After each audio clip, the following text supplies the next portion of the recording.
tentang hadis qudsi wa fi suhufi Ibrahim alaihi salam. Di dalam suhufnya Nabi Ibrahim alaihi salam dikatakan di sana adalah wa alal aqili, bagi orang yang berakal, ayyakuna mumsikan bilisanih, untuk dia itu senantiasa memegang daripada lisannya. Artinya dia jangan sembarangan berucap, ya, dia jangan sembarangan bicara. Sebagaimana di dalam kitab Ihya Ulumuddin dikatakan ayyakuna lisanuka wara'a aqlika. Hendaklah tanda orang-orang beriman itu lisannya setelah akalnya. Dia berpikir dulu baru berbicara. Kalau orang munafik ayyakuna aqluhu wara'a lisanih.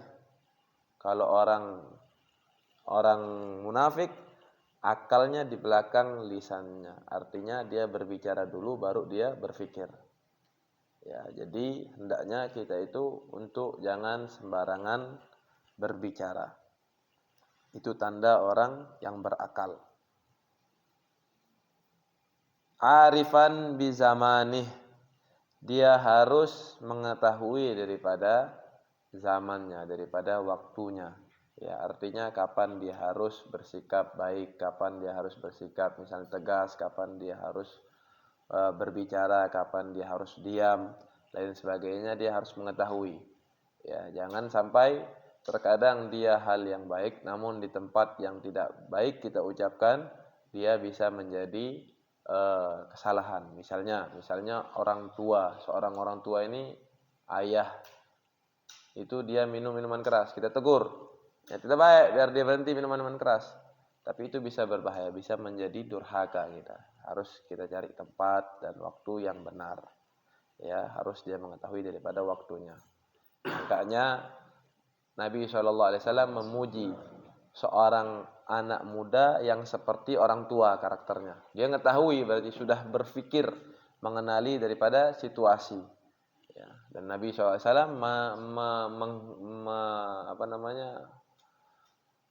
tidak membenarkan seorang yang tua tapi karakternya seperti anak muda. Dia tidak kenal zamannya ini. Ya, sudah tua misalnya masih main catur, sudah tua masih main layangan, sudah tua masih lalai, sudah tua, ya, masih seperti itu. Jadi harus dia mengenal zamannya. Mukbilan ala sya'nih, dia harus siap di dalam urusannya. Jadi artinya ketika melakukan hal apapun dia sudah memplanningkan, ya. Tafakkar qabla an ta'mal.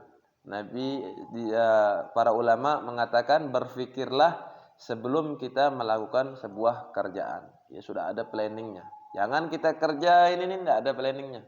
Ya, jadi hendaknya kita itu untuk mukbilan ala sya'nih.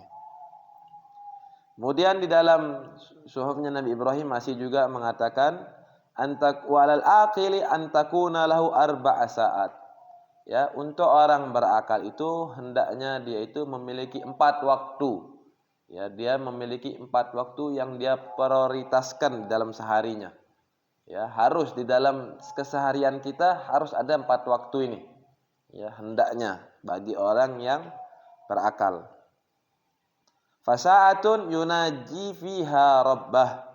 Ada satu saat yang kita bermunajat sama Allah Subhanahu wa taala. Sa'atus shafa, namanya kalau para ulama-ulama tasawuf bilangnya sa'atus shafa. Waktu untuk kesucian, waktu untuk kita menyendiri sama Allah Subhanahu wa taala. Jangan sampai sehari daripada waktu kita lewat kita tidak ada waktu berduaan sama Allah Subhanahu wa taala. Aib, ya. Jadi hendaknya ada waktu kita yang kita berduaan sama Allah Subhanahu wa taala. Wa sa'atun yuhasibu fiha nafsah.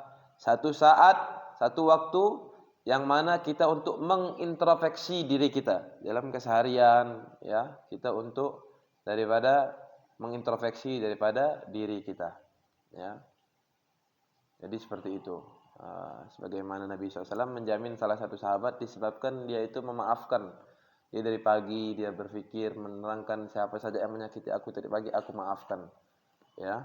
Jadi seperti itu. Ada satu waktu di dalam keseharian kita untuk kita mengintrospeksi diri kita. Ya, jangan kita berjalan begitu saja tanpa kita pernah mengevaluasi diri kita.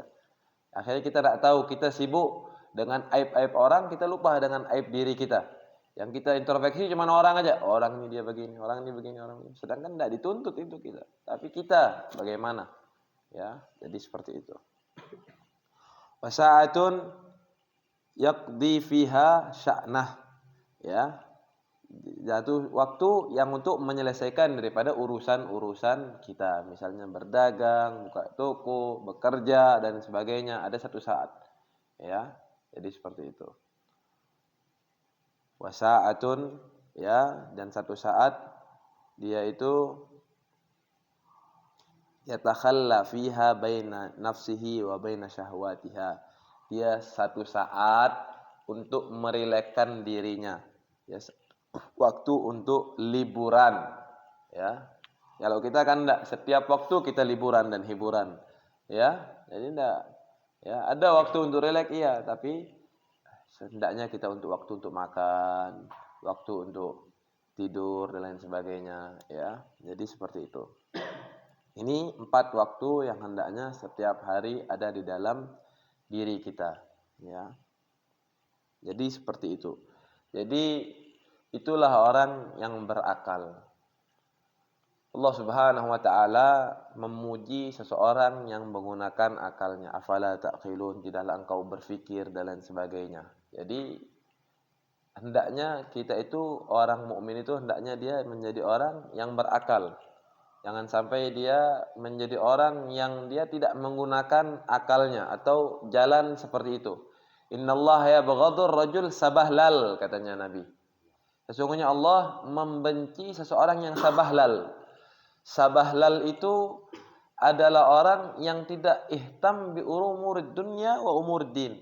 Dia tidak perhatian terhadap urusan dunia dan urusan agamanya. Udah dia berjalan seperti itu saja. Lah, ya, jadi ini alladzi la lahumud dunya wa la lahumul akhirah, katanya Abdullah bin Syahab sering menggunakan hadis ini. Beliau bilang urusan dunianya tidak baik, urusan akhiratnya juga tidak baik.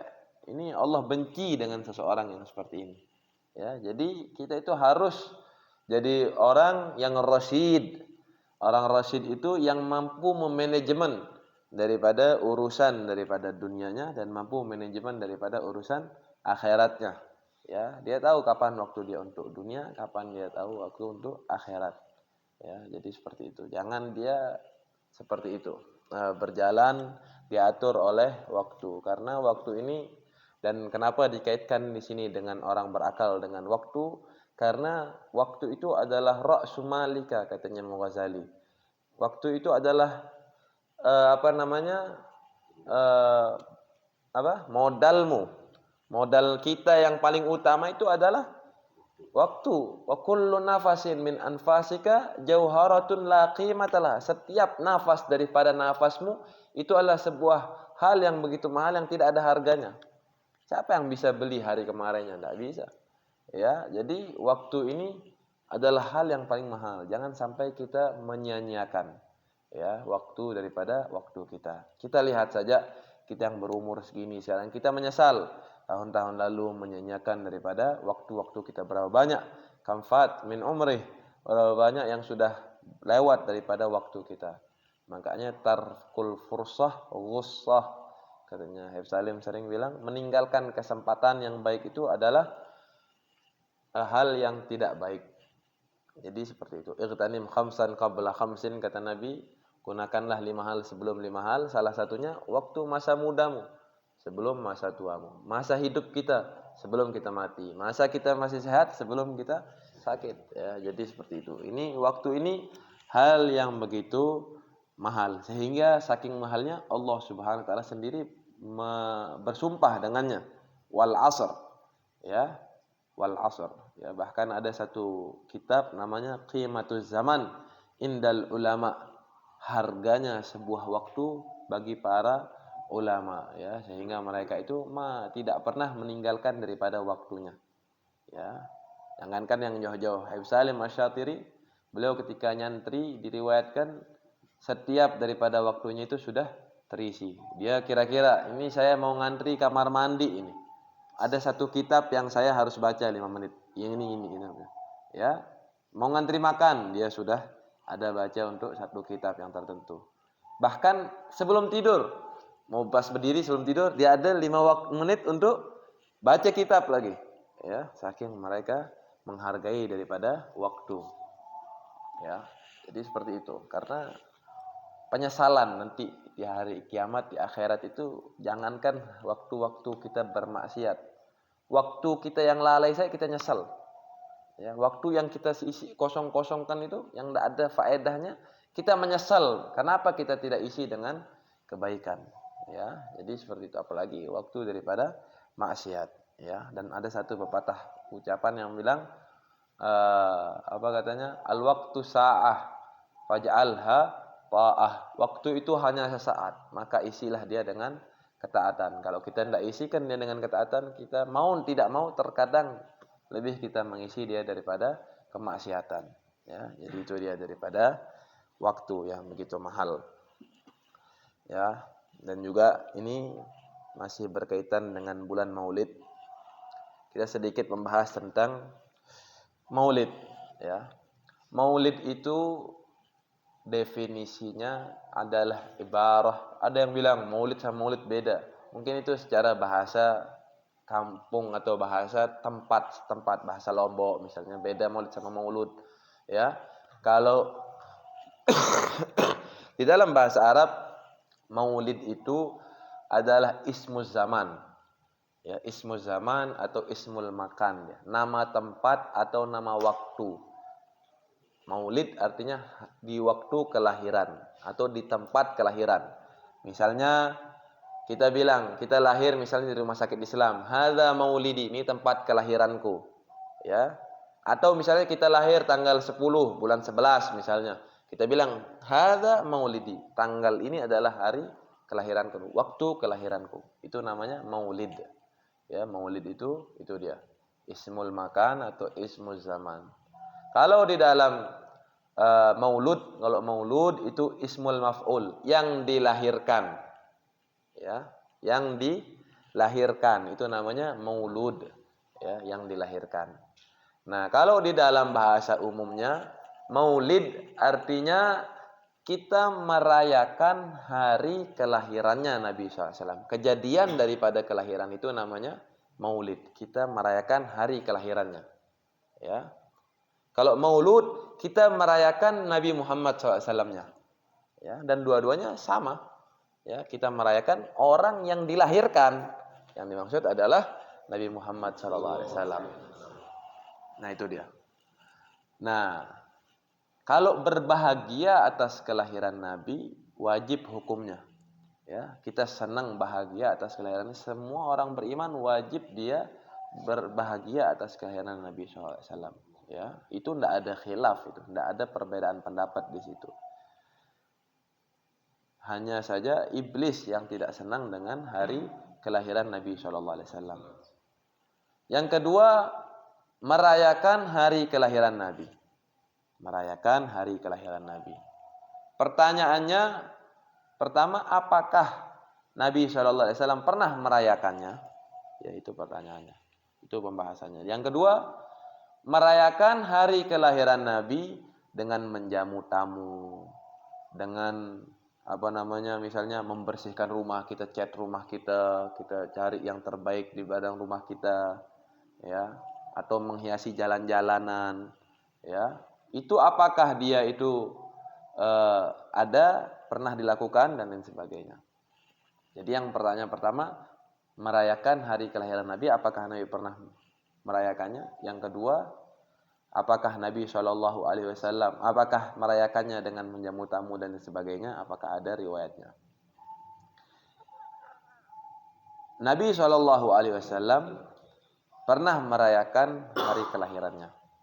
Ketika Nabi SAW ditanya, apakah kenapa engkau puasa di hari Senin? Maka Nabi SAW mengatakan di hari Senin, aku berpuasa karena di hari Senin aku dilahirkan. Ya, artinya Nabi SAW merayakan dengan berpuasa. Ada riwayat Nabi SAW pernah merayakan hari kelahirannya. Bahkan Nabi Isa alaihissalam di dalam ayat Al-Quran, wassalamu alayya yauma wulidtu. Nabi Isa bilang, keselamatan untukku, salam untukku di hari aku dilahirkan. Nabi Isa memperingati daripada hari kelahirannya. Ya, maka lebih layak, Nabi ini adalah pimpinan para nabi, lebih layak kita untuk memperingati dan merayakan hari kelahiran Nabi Muhammad sallallahu alaihi wasallam. Itu dia yang kedua. Ya, tidak ada. Ini bukti Allah memperbolehkan, bahkan kalau nabi yang memperbuatnya bisa dia jadi sunnah. Ini Nabi Isa alaihissalam. Ya, di sunnahnya dia, di ajarannya dia untuk memperingati daripada hari kelahirannya Nabi Isa alaihissalam. Ya. Maka Nabi Muhammad lebih layak untuk kita peringati daripada hari kelahirannya. Nah, ini dia sedikit tidak dua hadis yang menunjukkan bahwasannya Nabi SAW merayakan hari kelahirannya. Ya, ayat Quran dan hadis. Ya, dan ada jentik syairnya Sayyidina Abbas yang sebagaimana tadi malam dan lain sebagainya yang banyak sekali. Nah, pertanyaannya, apakah boleh? Kan Nabi merayakannya dengan puasa. Apakah harus dengan puasa kita merayakan hari kelahiran Nabi? Ya. Maka khususul lafzi umumul makna. Di dalam istilah hadis terkadang ada hadis-hadis itu dia kejadiannya di satu hal tertentu tapi maknanya bisa umum. Ya. Ini lafaznya khusus puasa tapi maknanya umum. Mana yang lain? Yang lain itu misalnya seperti takbiratul niat ketika sholat. Niat ketika sholat di dalam mazhab Syafi'i hukumnya sunnah. Ya, hukumnya di dalam mazhab Syafi'i hukumnya sunnah. Talaffuz bin niyah, melafalkan niat sebelum kita niat itu. Hukumnya kan sunnah. Sebelum sholat asar, sebelum sholat isya misalnya, usolli fardhu isya, baru selesai niat Allahu Akbar. Nah, yang wajib itu yang di hati yang bersamaan dengan takbiratul ihram. Apakah ada riwayatnya Nabi melakukannya? Tidak ada riwayat. Apakah ada Nabi menganjurkannya? Talaffuzlah kalian dengan niat ketika sholat. Tidak ada. Tidak ada riwayat yang mengatakan Nabi SAW melakukan dan menganjurkan talaffuz niat sebelum sholat. Lalu kenapa Imam Syafi'i mengatakan sunnah? Imam Syafi'i mengkiaskannya, mengambil daripada kejadian ketika ihram. Ketika ihram Nabi SAW melafazkan niat dan menganjurkannya. Melafazkanlah kalian niat ihram. Niat ihram ketika umrah ataupun haji. Ya, hanya itu kejadiannya. Tapi Imam Syafi'i mengambil juga dalil ini bahwasanya setiap niat dianjurkan dia untuk talaffuz. Nah, itu dia. Ya, khususul lafaz. Lafaznya khusus ketika ihram. Tapi Imam Syafi'i mengkiaskannya kepada seluruh niat. Begitu juga di sini. Di sini puasa. Puasa itu adalah sebuah hal kebaikan. Artinya bukan hanya puasa. Kullu jami'i anwa'il qurubat. Semua bentuk daripada kebaikan yang mana itu kita dengannya berbahagia atas kelahiran Nabi, itu dianjurkan, disunnahkan. Ya, jadi seperti itu. It'amut ta'am, seperti memberikan makan, ya, membaca zikir, membaca misalnya kisahnya Nabi, bersolawat dan lain sebagainya. Semua bentuk kebaikan, semasi itu menggambarkan daripada hari kelahiran Nabi, kita merayakan, itu hukumnya juga sunnah. Ya, jadi seperti itu. Kalaupun kita katakan tidak ada dalilnya, Nabi SAW tidak pernah melakukan, misalnya Nabi SAW tidak pernah merayakan, maka sepakat ulama usul fikih, tarkun Nabi sallallahu alaihi wasallam fi'lin minal af'al laisa muharraman. Nabi sallallahu alaihi wasallam apabila meninggalkan sesuatu belum tentu sesuatu itu haram. Nabi SAW kalau meninggalkan sesuatu belum tentu sesuatu itu haram. Ya. Nabi SAW tidak pernah baca maulid, belum tentu maulid itu haram. Ya, jadi itu sepakat ulama usul fikih mengatakan gini. Ya, makanya karena Nabi SAW meninggalkan suatu perkara yang secara khusus lafadznya, ya, Nabi SAW pernah meninggalkannya, tidak melakukannya. Makanya dihadirkanlah kias. Disitulah berfungsi kias. Kias itu apa? Nabi SAW tidak pernah melakukannya. Nabi SAW tidak pernah daripada memerintahkannya secara lisan, secara sikap, tidak pernah, secara ucap juga tidak pernah. Maka apakah diharam? Belum tentu. Bahkan terkadang Nabi SAW tidak pernah melakukannya, dia bisa wajib. Nabi SAW tidak pernah melakukan, kok bisa wajib? Nabi SAW tidak pernah perintahkan dia, kok bisa wajib? Karena dia ini hukum qiyas. Ya, seperti misalnya jam'ul Quran, mengumpulkan Al-Quran. Tidak pernah zaman Nabi SAW dikumpulkan Al-Quran. Tidak pernah zaman Nabi SAW memerintahkan kumpulkanlah Al-Quran, tidak pernah. Ya. Lalu dikumpulkan di zaman Sayyidina Utsman. Karena pada saat itu banyak penghafal Al-Quran yang dibunuh. Sayyidina Utsman mengumpulkannya daripada Al-Quran ini. Ya. Apa hukumnya? Apakah ini tidak pernah diperintahkan dan diajarkan lalu dia haram? La. Di sini dia bahkan bisa wajib hukumnya. Karena kalau tidak dikumpulkan Al-Quran bisa tidak tersampaikan ke kita. Ya, di sini hukumnya wajib. Ya, padahal tidak pernah dilakukan oleh Nabi SAW. Bahkan bisa sunnah. Ya, sunnah. Misalnya zaman Nabi SAW itu tidak ada speaker. Ya, tidak ada speaker dan tidak ada anjuran Nabi SAW merintahkan untuk menggunakan speaker. Bisa sunnah menggunakan speaker seperti azan. Karena azan ini tujuannya itu adalah bagaimana orang semakin banyak yang mendengar azan. Sunnah hukumnya menggunakan speaker. Padahal tidak pernah ada zaman Nabi. Tidak pernah Nabi melakukannya. Tidak pernah Nabi menganjurkannya pakai speaker. Kok bisa sunnah? Karena dia untuk membantu daripada tujuan daripada azan itu. Yaitu adalah sampainya azan lebih luas lagi. Nah, makanya dan begitu juga dengan maulid ini. Sunnah dia. Karena kita untuk mencintai Nabi Muhammad SAW, untuk mengagungkan Nabi Muhammad SAW. Ya, itu azimu. Allah sendiri mengajarkan untuk kita mengagungkan Nabi Muhammad SAW. Jadi seperti itu hukum kiasnya. Sama seperti misalnya Al-Quran itu dulu tidak ada titik-titiknya. Ya, tidak ada titiknya. Yang ada titik itu cuma huruf ba. Ha, jim, ha itu sama dia, tidak ada titiknya. Ya, fa, qaf itu sama dia. Ra, zai itu sama dia, tidak ada titiknya. Siapa yang mentitiknya? Hajjaj bin Yusuf.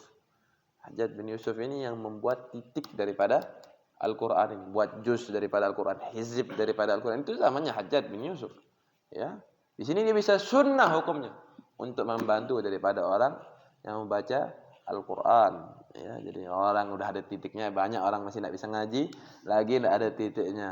Kan gitu. Ya, jadi seperti itu. Jadi itu satu pondasi yang kuat. Karena berbahaya sekali sekarang. Ada kemarin kan video yang dia bilang apa? Nabi ditanya, wahai Syekh, bagaimana dengan sikap kita kepada orang-orang yang melakukan hal-hal bid'ah? Dia bilang, sayanya apa? Apakah Nabi SAW pernah melakukan daripada maulid? Kalau mereka bilang Nabi SAW pernah melakukan maulid, maka mereka kafir. Karena dia telah berdusta atas nama Nabi SAW, dia bilang. Ya. Kalau dia bilang tidak pernah, berarti mereka lebih pintar daripada Nabi. Nabi tidak pernah lakukan, kok dia lakukan? Kan gitu dia bilang. Kan ini otak yang kebalik. Karena sebagaimana Imam Ramadan Al-Buti bilang, ya, sepertiga daripada agama Islam ini tidak pernah dilakukan oleh Nabi dan tidak pernah dianjurkan oleh Nabi SAW. Dia berlaku dari kias. Kias itu adalah sebagaimana tadi, lafaznya tertentu tapi bisa mengambil makna-makna yang lain. Seperti misalnya kalau yang mubah, kias itu bisa hukumnya mubah seperti beras. Beras tidak ada zaman Nabi. Nabi SAW tidak pernah memakannya. Lalu apakah dia haram makan beras? Tar dulu, ya, lihat dia.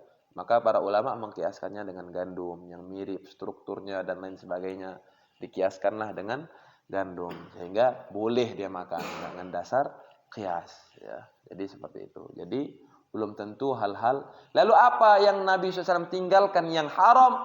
Yang Nabi SAW yang tinggalkan yang haram, yang mana dia bertentangan dengan apa yang dibawa oleh Nabi SAW. Baru dia haram. Ya. Misalnya Nabi SAW suruh kita hadap kiblat, hadap Ka'bah. Ada orang satu makhluk datang, Setelah saya kaji pengajian, ternyata hadap kiblat ke timur, dia bilang. Nah, ini yang haram karena bertentangan dengan yang dibawa oleh Nabi Shallallahu Alaihi Wasallam. Atau setelah saya pelajarin, ternyata sholat itu cuma 3 waktu saja dia, ya, tidak dia wajib yang ini nih misalnya. Atau apa ini terus saya pelajarin puasa itu tidak diwajib di bulan Ramadan, yang wajibnya di bulan Sya'ban misalnya. Ini bertentangan dengan yang dibawa oleh Nabi SAW. Inilah yang dikatakan bid'ah muharram, bid'ah yang terlarang. Ya, jadi seperti itu. Ya, jadi memang tapi ini katanya Ramadan Al-Buti ketika mengakhiri daripada ucapannya, dia bilang ini untuk kalian wahai para pendengar, wahai para murid-muridku, kata Imam Ramadan Al-Buti. Untuk kita ini, untuk pegangan kita. Karena kalau untuk kita mendebat orang-orang yang mengharamkan itu tidak ada fungsinya, kata Syekh Ramadan Al-Buti. Karena beliau menukil ayat Quran, wa idz zayyana lahumus syaitanu a'malahum. Ketika syaitan menghiasi perbuatan mereka. Ya, yang jadi masalah kan mereka hal yang buruk dianggap baik, ini yang jadi masalah. Ya, mengkafirkan orang itu hal yang buruk, hal yang berbahaya. Tapi dianggap itu sebuah jihad, dianggap itu sebuah kebaikan, dianggap itu sebuah ibadah, waliyadzubillah. Ya, jadi seperti itu. Ini adalah bahayanya kita kalau terpengaruh dengan pemahaman-pemahaman seperti itu. Agar juga biar kita jangan ikut-ikutan. Kenapa engkau maulid ikut-ikutan tradisi? Ini bukan tradisi ini. Ya, ini adalah bukan kita beragama itu beratas dasar fanatik. Ya, tapi kita beratas dasar ada dasarnya kita melakukan hal-hal seperti itu. Tentunya orang tua kita, datuk moyang kita melakukannya tidak sembarangan. Ya, ya. Jadi sebagaimana dikatakan di dalam Adatus Sadat, Sadatul Adat. Ya, Imam Said Muhammad Maliki ketika mengomentari adatnya Tarim, beliau bilang Adatus Sadat, Sadatul Adat. Adatnya para pemimpin adalah pemimpinnya daripada adat. Ya, pemimpin paling tertingginya adat. Jadi seperti itu. Wallahu a'lam bishawab.